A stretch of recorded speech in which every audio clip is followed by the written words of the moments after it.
कांग्रेस नेता गुलाम नबी आजाद ने प्रधानमंत्री मोदी को तानाशाह कहा। उन्होंने मोदी की तुलना जर्मनी के तानाशाह हिटलर से की। आज एक डिक्टेटर हुकूमत कर रहा है। एक जो जर्मनी का डिक्टेटर के बाद आज हिंदुस्तान में मोदी डिक्टेटर है। आवाज उठाने की पूरी इजाजत नहीं। टेलीविजन में किसी अखबार किसी अपोजिशन का नाम आ नहीं सकता, क्योंकि उन्होंने सबको खरीद के रखा है। ये सिर्फ बड़े बड़े अमीरों की सरकार है। केंद्रीय मंत्री स्मृति ईरानी ने राहुल गांधी पर हमला बोला। स्मृति ने आरोप लगाया कि राहुल ने अमेठी में 15 साल में कुछ नहीं किया, साथ ही वायनाड की जनता को भी सतर्क रहने की चेतावनी दी। घर सारे मिट्टी के बने हैं। अगर राहुल गांधी ने अमेठी को 15 साल बर्बादी के अलावा कुछ नहीं दिया नहीं, तो फिर वायनाड की जनता को भी सतर्क होना चाहिए। बताया तो हमारे प्रत्याशी के सामने कम से कम कोई दमदार प्रत्याशी तो होता, तो दिखता प्रत्याशी है। इस दौरान अखिलेश यादव ने प्रधानमंत्री नरेंद्र मोदी पर भी जोरदार हमला किया। नौकरी वाली भी बात झूठी थी और नोटबंदी वाली बात बताओ झूठी थी कि नहीं थी। लगे हाथ अखिलेश यादव ने यूपी के मुख्यमंत्री योगी आदित्यनाथ को भी आड़े हाथों लिया। फिर हमारे बाबा मुख्यमंत्री जी ने कहा कि भगवानों की भी जात होती है। रामपुर लोकसभा सीट पर तीसरे चरण में 23 अप्रैल को वोट डाले जाएंगे। वहीं गृह मंत्री राजनाथ सिंह ने एसपी-बीएसपी गठबंधन पर बड़ा हमला बोला। राजनाथ सिंह ने दावा किया कि मोदी आंधी में गठबंधन उड़ जाएगा। आप देख रहे हैं कि नरेंद्र भाई मोदी को रोकने के लिए सपा और बसपा ने एक साथ गठबंधन कर लिया है, जबकि उत्तर प्रदेश के राजनीतिक इतिहास में कभी इसकी कल्पना नहीं की जा सकती थी कि समाजवादी पार्टी और बहुजन समाज पार्टी ये साथ मिलकर चुनाव लड़ेंगे। इस हकीकत को यह समझते थे कि मोदी की आंधी में हम दोनों तिनके की तरह उड़ जाएंगे, इसीलिए उन्होंने मन में गांठ होने के बावजूद भी एक दूसरे के साथ गठबंधन कर लिया।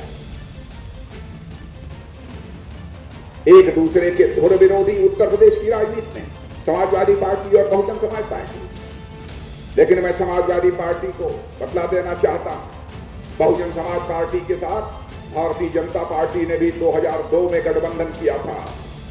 15 साल तक उत्तर प्रदेश की जनता ने हम भारतीय जनता पार्टी के लोगों को खूब रगड़ा और 15 वर्षों तक सत्ता में नहीं आने दिया।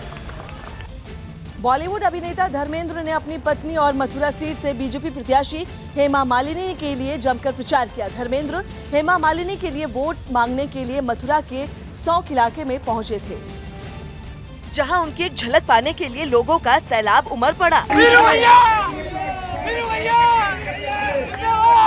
वहीं जब धर्मेंद्र मंच पर चढ़े तो लोगों ने उनके समर्थन में नारे लगाए।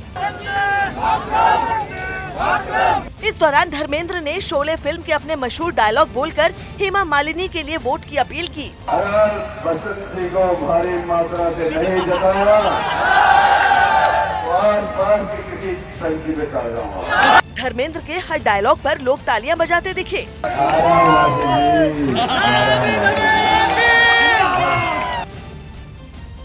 वहीं मथुरा के बाजना इलाके में हेमा मालिनी और धर्मेंद्र की एक सभा पर विवाद हो गया, जहां हेमा मालिनी और धर्मेंद्र के पहुंचने से पहले भीड़ को बांधे रखने के लिए एक कार्यक्रम का आयोजन किया गया था, जिसमें कई बाल कलाकारों ने भी हिस्सा लिया। यहाँ तक तो ठीक था, लेकिन तभी मंच पर बैठे एक नेता उठे और बच्चों के बीच नोट बांटने लगे। चुनाव के दौरान आचार संहिता लागू है, ऐसे में खुलेआम नोट बांटने पर विवाद भी हो सकता है। गाजियाबाद में पुलिस हिरासत में इनामी बदमाश बदन सिंह बिद्दू को फरार करवाने के 4 आरोपियों को मेरठ पुलिस ने गिरफ्तार कर लिया है। आरोपियों में करण पब्लिक स्कूल के चेयरमैन भानु प्रताप सिंह और फाइनेंसर मीका भी शामिल हैं। आरोप है कि मीका ही होटल में बदन सिंह बद्दो पर अपनी कार को लेकर गया था। इसके बाद भानु प्रताप ने अपनी कार में बद्दो को दिल्ली पहुंचाया था।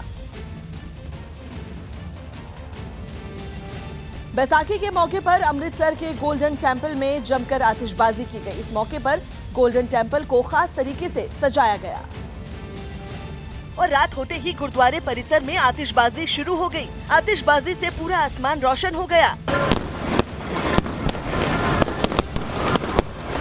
श्रद्धालुओं ने आतिशबाजी का जमकर लुत्फ उठाया। ਵਿਸਾਖੀ ਮਨਾਉਣ ਆਏ ਹੋਏ ਹਾਂ ਸ੍ਰੀ ਦਰਬਾਰ ਸਾਹਿਬ, ਜਿੱਦਾਂ ਤੁਸੀਂ ਦੇਖ ਰਹੇ ਹੋ ਇੱਧਰ ਆਤਿਸ਼ਬਾਜ਼ੀਆਂ ਹੋ ਰਹੀਆਂ। बहुत सोहना लगा महाराज जा के इत्थे, बहुत सोहना दृश्य सीगा।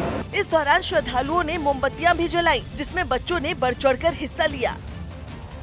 तमिलनाडु के कोयम्बटूर का श्री मुथु मरियम्मन मंदिर इन दिनों चर्चा का विषय बन गया है। कोयम्बटूर के इस मंदिर को 5 करोड़ रुपए और साथ ही हीरे जवाहरात से सजाया गया है, जिसे देखने के लिए भारी संख्या में श्रद्धालुओं की भीड़ उमड़ रही है। मूर्ति के आसपास की दीवारों को 500 और 2000 समेत दूसरी करेंसी के नोटों से सजाया गया है। इसके अलावा मूर्ति के सामने हीरे, सोने और मोती के आभूषण भी सजाए गए हैं।